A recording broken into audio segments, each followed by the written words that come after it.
On se retrouve pour la troisième vidéo de décryptage du conseil municipal. Donc Elsa Boujard pour la liste Cap à gauche, conseillère d'opposition à Cahors.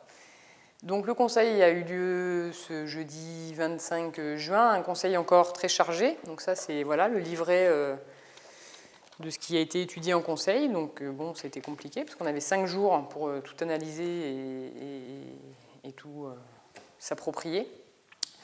Il faut savoir que là, effectivement, il y a les votes du budget qui sont une part vraiment importante dans la vie de la municipalité. Tout s'enchaîne parce qu'il y a eu le confinement. Donc, comme le budget est vraiment un sujet intéressant et à approfondir, on fera une vidéo spécifique sur ce sujet-là. Et là, on va parler des autres décisions, notamment 4. Tout d'abord, les subventions aux associations sportives, culturelles et sociales.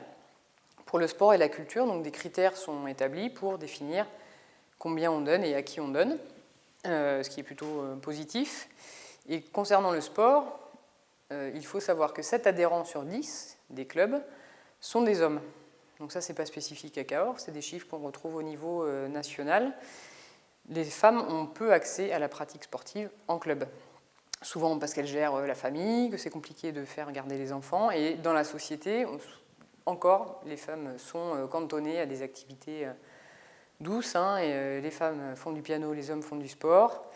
Et ça, on le voit même en dehors des clubs. Sur les terrains ouverts, dans les skateparks, les garçons, les hommes occupent beaucoup d'espace. Et les filles et les femmes prennent ce qui reste concrètement. Et il y a même des études qui prouvent que ça commence dès la cour de récréation, ce phénomène. Voilà. Donc il est important de lutter contre ça. Et il nous paraît intéressant donc, de soutenir les clubs qui mettraient en place des actions pour favoriser la mixité. Voilà.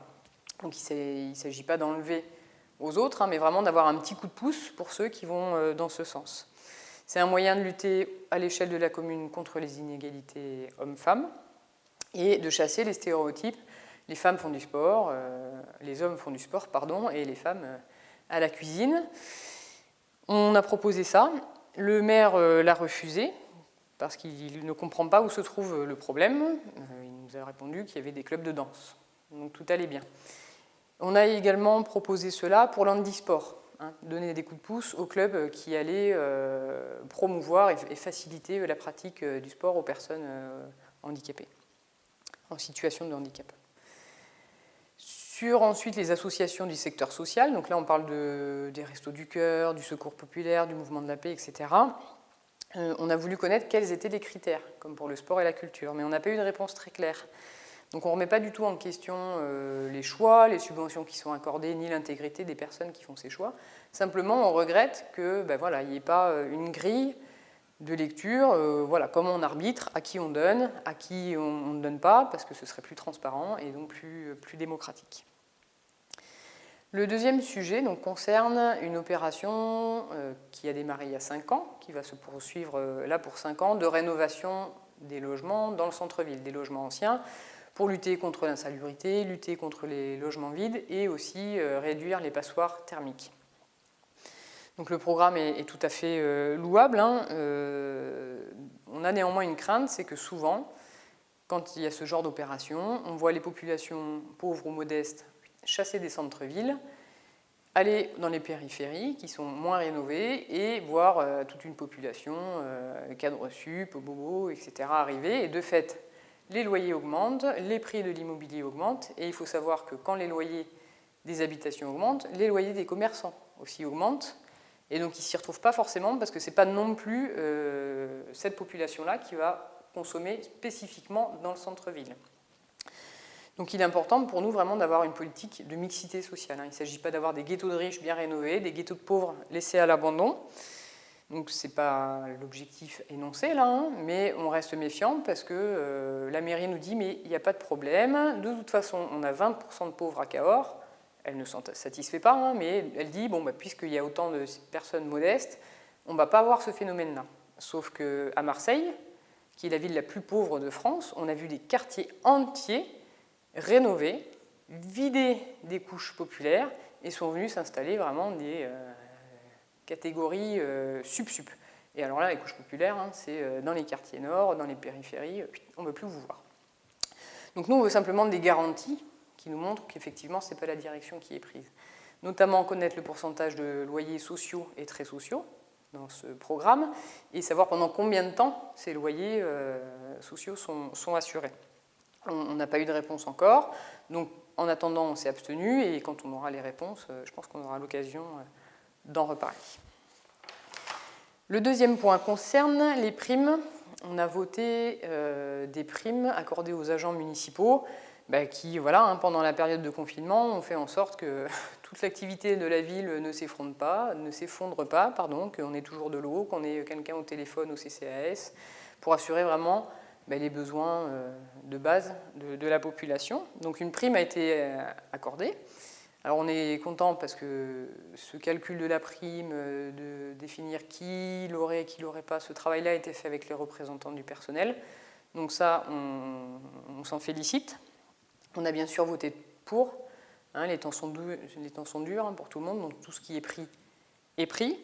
Par contre, on a insisté sur le fait que ce n'était pas de la revalorisation de salaire, alors que les salaires des agents et surtout ceux qui sont sur le terrain sont quand même franchement pas élevés. C'est pas mirobolant. Et on a regretté surtout que d'un côté on ait donné de l'argent et que de l'autre côté on ait pris des jours de congé des agents alors que c'était pas une obligation. Donc voilà, vous le savez, le confinement ça n'a pas du tout été une période de vacances, que ce soit pour ceux qui étaient en télétravail, souvent dans des mauvaises conditions, ou pour ceux qui avaient les enfants à gérer, l'école à faire, des parents proches à aider, etc. Donc on regrette vraiment que c'était fait. Ce n'était pas obligatoire et il y avait des propositions raisonnables qui avaient été mises sur la table et qui n'ont pas été retenues.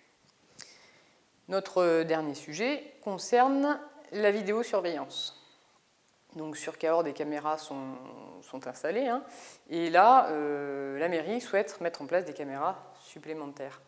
Dans les rues commerçantes Joffre et Foch, place Chapoux, et sur l'esplanade du nouveau cinéma. Donc nous, on a voté contre, parce que les caméras n'ont jamais réglé des problèmes de sécurité.